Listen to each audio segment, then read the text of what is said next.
আজকে একটা ব্যতিক্রম ভিডিও বানাচ্ছি আপনাদের জন্য। যারা সার্বিয়াতে আসতে চাচ্ছেন তারা অবশ্যই কিছু নিয়ম কানুন জেনে শুনে বুঝে আসবেন।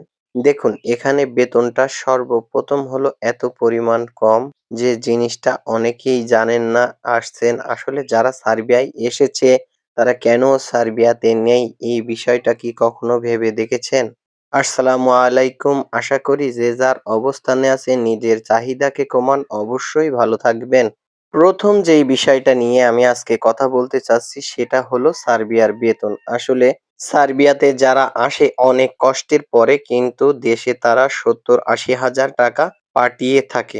আপনারা শুধুমাত্র ভিডিও দেখেন, শোনেন, চলে যান। আসলে বোঝার চেষ্টা করুন। আমাদের দেশে একজন চা বিক্রেতা আরেকজন চা বিক্রেতা, দুটো দোকান আলাদা আলাদা থাকে। ২ চা বিক্রেতা কিন্তু ইনকাম কম বেশি করে থাকে। সার্বিয়াতে দেখুন আপনারা, একজন ভালো ইনকাম করছে, ৫ জন কিন্তু খারাপ ইনকাম করছে। দেশেতেও যেমন ইনকাম কম করার মানুষ বেশি, বিদেশেও কিন্তু ইনকাম কম করার মানুষ বেশি। ভাগ্যক্রমে অনেকেই হয়তো বেশি ইনকাম করতে পারে। এখানে আসার পরে মূল যে উদ্দেশ্যে মানুষ আসে সেটা হলো এই দেশ থেকে পাড়ি দিয়ে তারা সেনজেনে মুভ করবে। কারণ সার্বিয়ার বর্ডারে যদি আপনি ধরা খান তাহলে কোনো সমস্যা হয় না। কারণ ইউরোপে ফিঙ্গার খাওয়ার কোনো সম্ভাবনা থাকে না। রোমানিয়ায় যদি আপনি বর্ডারে ধরা খেতেন, যদি ফিঙ্গার খেতেন তাহলে সেই ফিঙ্গারটা কিন্তু ইউরোপে যখন আপনার কাগজপাতি করতেন সেন্ট্রাল ইউরোপে তখন সেই ফিঙ্গারটি শো করে। শুধুমাত্র এতটুকুই কিন্তু পার্থক্য সার্বিয়াতে। বর্তমানে দেখুন অনেকেই ভিসা পেয়েছেন, সার্বিয়াতে আসতে পারছেন না, ম্যান পাওয়ার হচ্ছে না। এটাও কিন্তু একটা দুর্ভোগ। অনেকের ২ মাস হয়ে গেছে। দেখুন ডিসেম্বরে যারা ভিসা পেয়েছিল, দেখুন তাদের ডিসেম্বর, জানুয়ারি, ফেব্রুয়ারি চলছে। পুরো ২ মাস কিন্তু তারা এখনো সার্বিয়াতে আসতে পারেনি, তাদের ম্যান পাওয়ার হয়নি। তাহলে এটাও কিন্তু একটা ভোগান্তির কারণ। আর সার্বিয়াতে আপনি যেই বেতনটা পাবেন সেই পরিসরে যদি দেশ থেকে আপনি ৮.৫ লক্ষ টাকা দিয়ে আসেন, ১ বছর আপনি অপেক্ষা করতে হবে। অপেক্ষা করলে আপনার যেই সমস্যাটা হচ্ছে, আপনি যে কাজটি করেন, অনেকেই কাজ করে, কাজ ছেড়ে বিদেশ যাওয়ার আশায় বসে থাকে। তাদের ফ্যামিলিটা ধুঁকে ধুঁকে শেষ হচ্ছে। ১ বছর পরে অনেকেই যেতে পারছে না। আপনি ভালো করে যে Facebook গ্রুপগুলো আছে সেখানে যোগ দিবেন, দেখবেন অনেকের কিন্তু পারমিট রিজেক্ট হচ্ছে। গতকালও আমাকে একজন এসএমএস দিয়েছে, "ভাই আমরা ৪ জন দিয়েছিলাম। ১ জন ভিসা পেয়েছি, ২ জনের রিজেক্ট হয়েছে। এখনো ১ জন বাকি।" তাহলে আপনি বলুন, এখানে মাত্র ১ জন ভিসা পেয়েছে ৪ জনে। এখনো ১ জন ঝুলছে, রিজেক্ট হয়েছে কিনা জানা যাবে। রিজেক্ট হলেন, হওয়ার পরে কি আপনার যে এজেন্সি, অর্থাৎ বেশিরভাগ মানুষই 90% কিন্তু দালালের হাত দিয়ে যাচ্ছেন। সেই দালাল কি আপনার টাকা ফিরিয়ে দেবে? এখানে একটা জিনিস আপনাদেরকে বলি, মিলায়ে নিবেন। একজন দালাল যখন একজন পাসপোর্ট যে দেয় তার কাছ থেকে ১ লক্ষ টাকা নেয়, ৫০,০০০ টাকা সে এজেন্সিতে জমা দেয়। বাকি ৫০,০০০ টাকা সে বেশিরভাগ দালালগুলোই কিন্তু খরচ করে। যখন আপনার কোনো পাসপোর্ট রিজেক্ট হয়, ফিরিয়ে দেওয়ার দরকার হয়, এজেন্সি ফেরত দিলেও এই দালাল আপনাকে এই ৫০,০০০ টাকা নিয়ে ঘোরাবে। সেই টাকাটা সে অন্য কোথাও থেকে নিয়ে আবার আপনাকে দিবে। কারণ সে তো টাকা খেয়ে ফেলেছে। টাকা দেওয়ার অ্যাবিলিটি তার আর নাই। এই কারণে দেখুন কত পরিবার দেশে নষ্ট হচ্ছে। যদি এমন কারোর সাথে ঘটে থাকে অবশ্যই আমার Facebook লিংক দেয়া থাকবে। সেখানে একটু যোগাযোগ করবেন। আমি মানুষকে জানাতে চাই যে মানুষ কি পরিমাণ ভোগান্তিতে ভুগছে শুধু এই বিদেশ, বিদেশ করে। তাই আপনারা যারাই আসবেন তাদেরকে আমি একটা প্রথমত কথা বলি, সব প্রসেসিং কিন্তু একা করা সম্ভব। আপনি যদি চান তাহলে আপনি একা প্রসেসিং করতে পারবেন।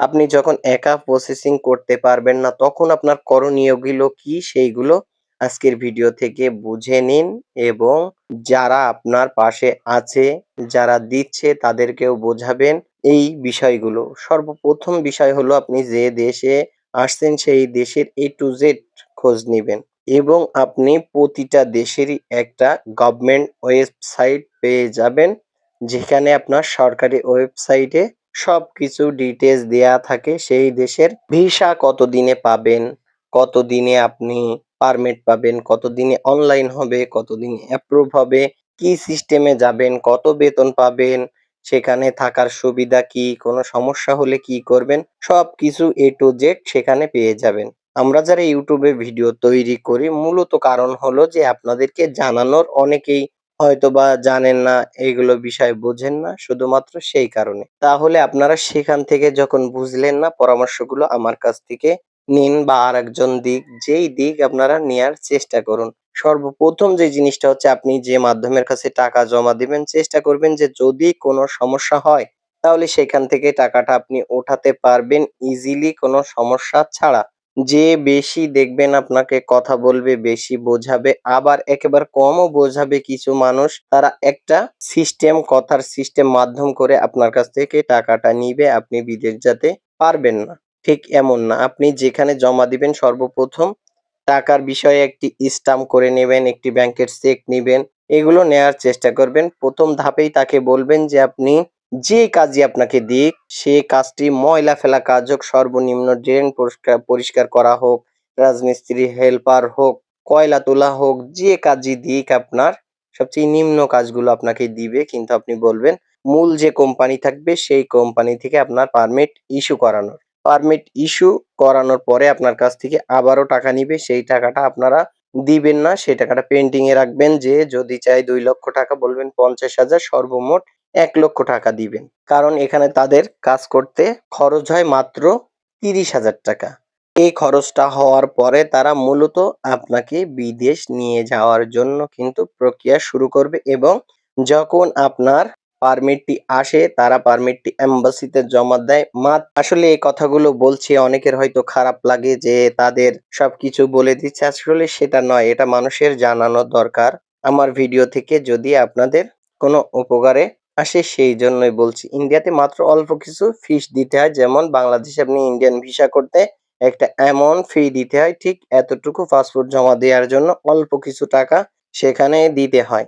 দেওয়ার পরে আপনার পাসপোর্টটি জমা হলে অনলাইন করলে, অনলাইন করা থেকে আপনার সর্বোচ্চ কিন্তু ১৫ থেকে ২১ দিনের ভিতরে অনলাইনের একটা রিপ্লাই ফিডব্যাক আসে। কার্য দিবস, অর্থাৎ যে দিনগুলো আপনার এম্বাসি বন্ধ থাকে বা সরকারি নিয়ম নীতিভাবে বন্ধ থাকে, তাছাড়া ফিডব্যাক আসে। আসার পরে অনেকের কিন্তু বেশিরভাগই কারণে, ডকুমেন্টস ঠিক না থাকার কারণে এই পারমিট গুলো কিন্তু আবারও তারা অনলাইন করে। ২য় বার অনলাইন করার পরে যখন আবারও না হয়, ৩য় বার অনলাইন করে। এ থেকে আপনার ৩ মাস সময় কিন্তু খেয়ে যাচ্ছে। ৩ মাস যাওয়ার পরে যখন হয় না, তখনই রিজেক্ট হয়। আর যাদের গুলো কোম্পানি সঠিক, সবকিছু সঠিক আছে, অনলাইন হওয়ার পরে অ্যাপ্রুভ এর কিন্তু একটা এসএমএস দেয়।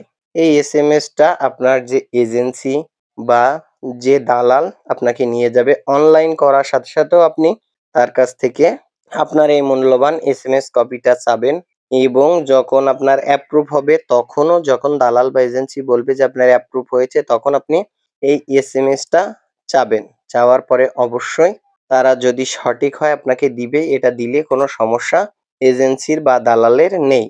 অ্যাপ্রুভ হওয়ার পরে বর্তমান যতই আপনার স্লো হোক, ৭০ কার্য দিবসের ভিতরে আপনার ভিসাটি আপনি পাবেন। মাত্র ৭০ কার্য দিবস। অর্থাৎ আপনার যদি ঠিকঠাক কাজ চলে তাহলে এই ৭০ কার্য দিবসের ভিতরেই আপনার অনলাইন অ্যাপ্রুভ ভিসা আপনি হাতে পেয়ে যাবেন।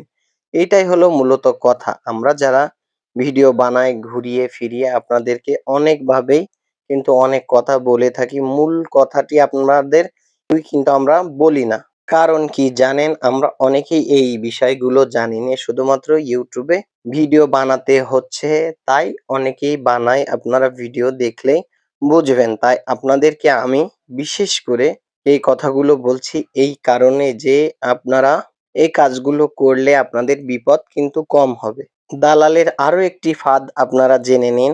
১ম ফাঁদ হলো, সার্বিয়ায় যারা যাবেন, পুলিশ ক্লিয়ারেন্স, অর্থাৎ পুলিশ ভেরিফিকেশন, যে কাগজটি বলে যে আপনার নামে কেস আছে কিনা। আসলে এটাও একটা ভাওতার জিনিস, কারণ আপনার পুলিশ ক্লিয়ারেন্স কিন্তু কখন লাগে? আপনার অ্যাপ্রুভালের সময় লাগবে। আর পুলিশ ক্লিয়ারেন্স করতে আপনারা কেউ ২৫০০ টাকা দিয়ে করবেন না। মাত্র ৫ থেকে ৭০০ টাকা হলে করতে পারবেন। ২৫০০ টাকা দিয়েও আপনি যেই কয়দিনে আপনার পুলিশ ক্লিয়ারেন্স বের করতে পারবেন, ৫০০ টাকায়ও ৭০০ টাকায় একই সময়তে বের করতে পারবেন।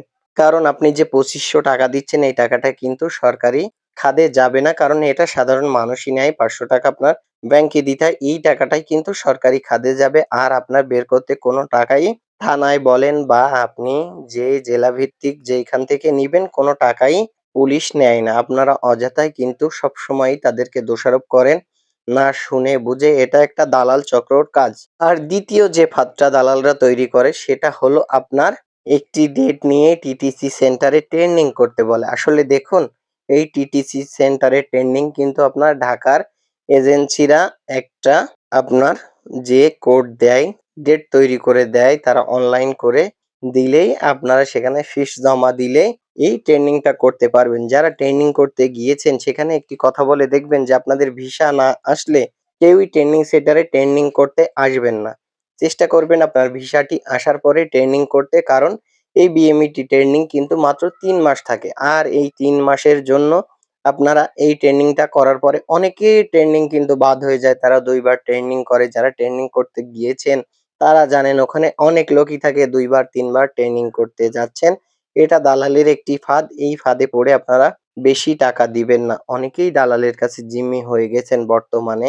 আর সার্বিয়া যেতে ৮.৫ লক্ষ টাকা লাগবে না। আপনারা বর্তমানে একটু সার্বিয়ায় ফাইল জমা দিবেন না। আমি আপনাদেরকে অনুরোধ করছি মার্চের মাঝামাঝি যেয়ে আপনারা ফাইল জমা দিবেন। খুব সহজে যেতে পারবেন। ঝামেলা ছাড়া দুশ্চিন্তায় থাকা লাগবে না। আপনাদেরকে আমি বারবার করে অনুরোধ করলাম। আমার অনুরোধটা যদি আমার ভিডিও যারা দেখেন, জমা দেননি, দেখবেন, কেউই বর্তমানে আর আপনাদের পাসপোর্টটি জমা দিবেন না, বিপদের সম্মুখীন হবেন না। আজকের ভিডিওটা এই পর্যন্তই। মূল্যবান কিছু পরামর্শ দিলাম। অনেকেই জানেন, বুঝলে অবশ্যই দেখবেন, ভালো লাগবে। আজকে